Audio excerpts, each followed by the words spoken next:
آپ کے گھر میں وہ کون سی چیزیں ہیں جو آپ کی زندگی میں نحوست اور بے برکتی لا رہی ہیں اور خاموشی سے آپ کو تباہ کر رہی ہیں؟ ایک روتے ہوئے بچے کی تصویر نے کیسے لوگوں کی زندگی کو تباہ کی؟ فرعون کی قبر کھودنے والوں کے ساتھ کیا ہوا؟ ایسی کرسی جس پر بیٹھنے والا بھیانک موت مرتا ہے۔ کوہنور ہیرے کے پیچھے آخر کون سی بددعائیں تعاقب کر رہی تھیں؟ وہ کون سا پانی ہے جسے رسول اللہ صلی اللہ علیہ وسلم نے پینے سے منع فرمایا تھا؟ انسان کی سوچ، گمان اور کیفیت نظام کائنات پر کیا اثر ڈالتی ہے؟ آج کے پروگرام میں ان رازوں سے پردہ اٹھائیں گے۔ السلام علیکم ورحمۃ اللہ وبرکاتہ۔ سن 1980 کی دہائی میں برطانیہ میں روتے ہوئے بچے کی تصویر بہت مشہور ہوئی۔ اس تصویر نے لوگوں کے دلوں میں خوف پیدا کر دیا۔ اخباروں نے رپورٹ کی کہ ہر گھر جہاں یہ تصویریں لٹکی ہوئی ہیں، اچانک حادثات، آگ کے واقعات، چھوٹے چھوٹے نقصانات ہونے لگے۔ کہا جاتا ہے تصویر کا یہ معصوم چہرہ صرف آنسو نہیں بلکہ ایک شیطانی اثر کی علامت تھا۔ سب سے عجیب بات یہ ہے کہ جب بھی تصویر کے ساتھ آگ لگتی، تصویر محفوظ رہ جاتی، مگر گھر کے لوگ، ان کی زندگی برباد ہو جاتی۔ اخبار نے خبردار کیا، جو بھی اس تصویر کو اپنے گھر میں رکھے گا وہ اپنی زندگی کے لیے خطرہ مول لے رہا ہے۔ اس طرح 1922 میں مصر کے صحرا میں ایک عجیب اور حیرت انگیز دریافت ہوئی۔ ماہر آثار قدیمہ ہاورڈ کارٹر نے ایک نوجوان فرعون توتن خامون کی قبر کھولی۔ دنیا کے سامنے فرعون کی دولت، سونے کے تابوت، ہزاروں قیمتی اشیاء، مگر اسی دریافت کے ساتھ ایک خوفناک کہانی شروع ہوئی۔ کچھ دنوں کے بعد کارٹر کی ٹیم کی ارکان اچانک پراسرار موتوں کے واقعات اور عجیب بیماریوں کا سلسلہ شروع ہوا۔ ان واقعات نے دنیا کو حیران کر دیا اور لوگوں میں یہ مشہور ہو گیا کہ یہ فرعون کی بد دعا یا پھر اس کی قبر سے ملنے والے خزانے کا کوئی پر اسرار اثر ہے۔ انگلینڈ 18ویں صدی میں تھامس بسبی نام کا ایک مجرم جسے پھانسی دی گئی، لیکن اس نے اپنی آخری سانس سے پہلے ایک خوفناک بد دعا کی، جو بھی میری کرسی پر بیٹھے گا اس کی موت یا بدقسمتی یقینی ہے۔ اور اس کے بعد جو بھی اس کرسی پر بیٹھا، اس کی زندگی میں حادثات، بیماریاں، اچانک نقصانات شروع ہو گئے۔ یہ کرسی اب عجائب گھر میں رکھی ہوئی ہے۔ لوگ خبردار کیے جاتے ہیں کبھی بھی اس پر نہ بیٹھیں، ورنہ بد دعا کا اثر آپ کو پکڑ سکتا ہے اور آپ کا پیچھا کر سکتا ہے۔ اس طرح کوہنور کی کہانی، جو کہ قیمتی ہیرا، اس سے بھی زیادہ دلچسپ۔ یہ ہیرا صدیوں تک بادشاہوں کے قبضے میں رہا، مغلوں سے لے کر سکھوں تک، اور آخر میں انگریز تک یہ پہنچا۔ اس کے بارے میں کہا جاتا ہے کہ یہ صرف عورت کے ہاتھوں میں محفوظ رہتا ہے، مرد کے ہاتھوں میں آتے ہی تباہی اور بربادی لاتا ہے۔ تاریخ میں یہ بات موجود ہے، جو بھی مرد اس کا مالک بنا یا تو جنگ میں مبتلا ہوا یا اسے جلا وطنی کا سامنا کرنا پڑا۔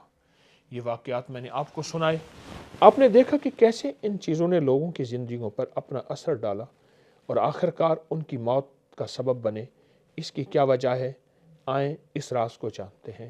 دنیا کی تقریباً ہر تہذیب میں یہ عقیدہ پایا جاتا ہے کہ چیزوں میں انسان کی نیت اور احساسات اور جذبوں کا بہت زیادہ اثر ہوتا ہے، چاہے وہ کسی دعا کے ذریعے برکت ہو یا کسی بد دعا کے نتیجے میں نحوست ہو۔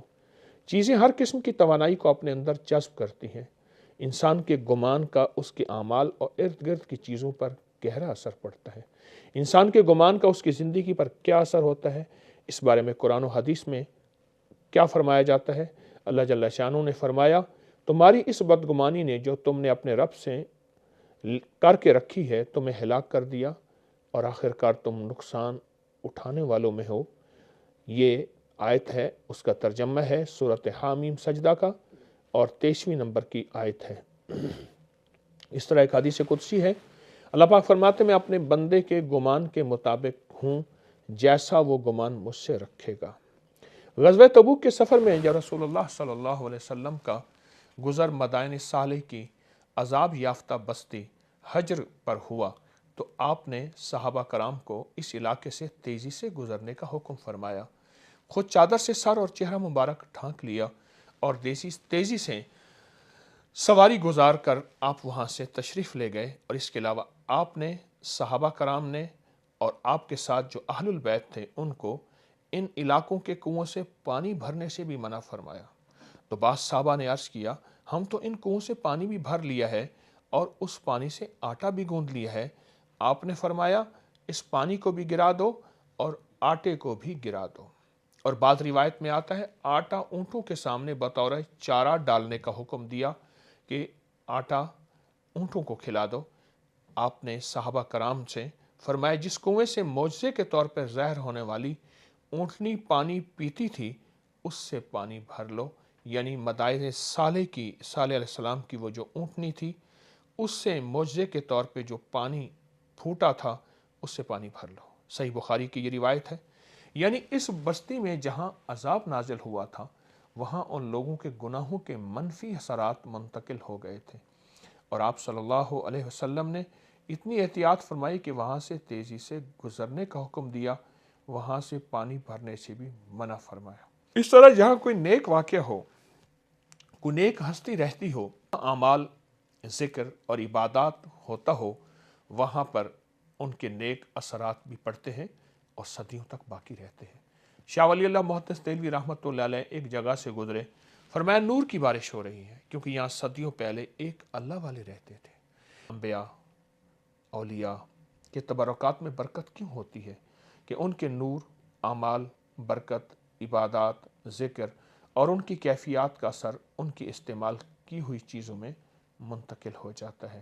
سائنسی وجوہات جو میں آپ کو بتانا چاہوں گا، سائنس اس بارے میں کیا کہتی ہے؟ کیا سائنس بھی چیزوں پر منفی یا مثبت اثرات کو مانتی ہے؟ انگریز کی کیا تحقیق ہے؟ اس بارے میں آپ کو میں جدید تحقیق بتاتا ہوں۔ بعض ماہرین کا خیال ہے انسان کی نیت اور شعور مادی اشیاء پر اثر ڈال سکتے ہیں۔ ولیم ٹیلر نے اپنی مشہور کتاب میں کہا ہے کہ انسانی نیت مادی نظام میں قابل پیمائش تبدیلی پیدا کر سکتی ہے۔ اللہ اکبر۔ 1997 کی یہ تحقیق ہے، 1997 کی یہ تحقیق ہے۔ اور آگے سنیے، کارل جنگ نے ایک نظریہ پیش کیا۔ انسانوں کے درمیان ایک مشترکہ لاشعوری نظام ہوتا ہے جس میں قدیم یادیں، علامتیں اور جذبات محفوظ ہوتے ہیں۔ گیسٹن بیچلارڈ نے لکھا ہے کہ انسان اپنے خواب اور خوف چیزوں میں منعکس دیکھتا ہے۔ یہ ساری سائنسی تحقیق جس کے میں نے چند حوالے دیے ہیں، شروع میں جتنے بھی پراسرار واقعات میں نے آپ کو بتائے وہ سب بھی اس بات کی طرف اشارہ کرتے ہیں۔ ایک شخص نے مجھے خط لکھا جس کا پورا واقعہ ابکری میگزین ستمبر 2025 کے صفحہ نمبر 56 پر چھپا۔ وہ کہتے ہیں مجھے شروع سے پرانی اور نایاب چیزیں رکھنے کا شوق تھا۔ ہمارے شہر میں ایک مشہور بازار جس میں اکثر نایاب اور پرانی چیزیں دستیاب ہوتی تھیں، خاص طور پر وہ چیزیں جو بیرون ممالک سے آتی ہیں۔ حسب معمول بازار گیا تو وہاں بازار میں ایک دکان پر ایک چھوٹا سا سنہری احرام کا ماڈل میری توجہ کا مرکز بن گیا۔ یہ عجیب دلکش چمک رکھتا تھا۔ احرام کے بارے میں سن رکھا تھا کہ ان کے اندر انوکھے طلسمات اور راز ہوتے ہیں۔ احرام کا ماڈل کافی پرانا تھا، اس میں عجیب کشش سی کیفیت مجھے محسوس ہوئی۔ دل میں خیال آیا کیوں نہ اسے گھر کی میں زینت بنا لوں۔ چنانچہ میں اسے خرید کر گھر لے آیا۔ دل کو بہت خوشی ہوئی، لیکن یہ خوشی زیادہ دیر قائم نہ رہ سکی۔ جب بھی میں اس احرام کو ہاتھ میں لیتا ایک بے چینی اور اضطراب محسوس ہوتا۔ وہ الماری جس میں وہ احرام رکھتا تھا اس سے عجیب آوازیں آنا شروع ہو گئیں، جیسے کوئی اندر سے کھٹکھٹا رہا۔ گھر میں بھی عجیب تبدیلیاں آنے لگیں، لڑائی جھگڑے، نقصان، ذہنی پریشانی، بے سکونی جیسی کوئی منحوس چیز اور اس کا سایہ پورے گھر پہ چھا گیا۔ یہاں تک کہ نیند بھی ڈراؤنے خواب میں بدل گئی۔ میں نے فیصلہ کیا اس احرام کو ختم کر دینا چاہیے۔ ہتھوڑے سے ٹکڑے ٹکڑے کر دیا۔ ان ٹکڑوں کو میں نے شاپر میں ڈال کر شہر کے دور مختلف جگہوں پر پھینک آیا۔ آپ اپنی زندگی غور سے مشاہدہ کریں، کہیں آپ کی زندگی میں تو کوئی ایسی چیزیں موجود نہیں جو پل پل آپ کو نقصان پہنچا رہی ہیں، آپ کے گھر میں لڑائی جھگڑے بے سکونی کا سبب بن رہی ہیں، آپ کے کاروبار اور رزق کو کھا رہی ہیں، اپنے گھر میں بیماریاں، جادو، جنات اور بندش کو لانے کا سبب بن رہی ہیں۔ اپنی صحبت دوستیوں پر نظر رکھیں۔ آپ جو موبائل پر دیکھ رہے ہیں اس پر نظر رکھیں۔ آپ کیا سن رہے ہیں، کیا بول رہے ہیں، ہر چیز کا اثر آپ کی زندگی میں ہے۔ اور کیا آپ کے گھر میں ایسی چیزیں ہیں جو سکون، عافیت، برکت، رحمت، ترقی اور روحانیت کو داخل کرتی ہیں؟ آپ کو ایک عمل بھی بتاتا ہوں جس سے اگر آپ پر کسی چیز کا کوئی برا اثر یا نسل در نسل چلا آ رہا تو انشاءاللہ ختم ہو جائے گا، اور آپ ہمیشہ حفاظت میں رہیں گے۔ لا حول ولا قوت الا باللہ العلی العظیم۔ اس کی ایک تسبیح روزانہ اپنے گھر، خاندان، اولاد کا تصور کرتے ہوئے اول آخر درود شریف کے ساتھ پڑھنے کا معمول بنا لے۔ اس کے بارے میں حدیث میں آیا ہے لا حول ولا قوت الا باللہ العلی العظیم 99 دنیاوی و اخروی بیماریوں کی دوا ہے، جس میں سب سے ادنا اور ہلکی بیماری غم ہے۔ اللہ پاک ہمیں ان چیزوں پہ یقین عطا فرمائے۔ روحانیت کی دنیا میں ساری کائنات کے راز ہیں، اور روحانیت کی دنیا ہی ہمارے مسائل کا حل ہے۔ آئیں روح کی دنیا کو اپنے من میں، اپنے جذبوں میں جذب کریں، اور انشاءاللہ زندگی میں سکون، راحت اور چین پائیں۔ جزاک اللہ۔ ویڈیوز کو لائک کریں، چینل کو سبسکرائب کریں اور بیل آئیکن پریس کریں تاکہ جب بھی کوئی نئی ویڈیو اپلوڈ کی جائے اس کا نوٹیفیکیشن آپ کو مل سکے۔